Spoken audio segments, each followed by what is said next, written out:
प्रणाम मिथिलावासी। हम आयल छलहुँ मधुबनी के गौशाला चौक पर जे दुर्गा पंडाल बनैया ओहिठाम साँझ देवला, तो सोचलहुँ हम तो देखिए के माँ के दर्शन कए रहल छी, कनी हम अपन व्यूअर सबके भी देखा दिए। चलू अहाँ सब हमरा संगे दर्शन कऽ लिअ गौशाला रोड में मधुबनी में जे गौशाला चौक पर दुर्गा माता बनै छै तिनकर दर्शन। और अतः जे छै से बहुत भव्य सुंदर दुर्गा मैया के रूप छनि।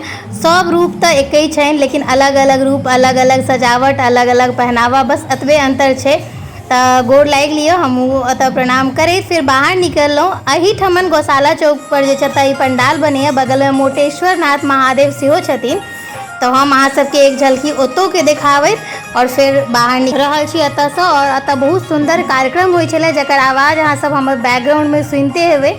और एही के संग एतऽ जे महादेव छथिन हुनकर नाम छनि मोटेश्वर नाथ महादेव, और संग में पार्वती मैया छथिन एतऽ, जिनकर अहाँ सब दर्शन कऽ कऽ सेहो अपन अर्जी एतऽ लगा लिअ। एही के संग हमहूँ प्रणाम कऽ कऽ आब विदा लै छी और जा रहल छी घर। फेर भेटै छी नया वीडियो के साथ, ताबे तक के लेल जय मिथिला, जय जगदम्बा, हर हर महादेव, हर हर महादेव।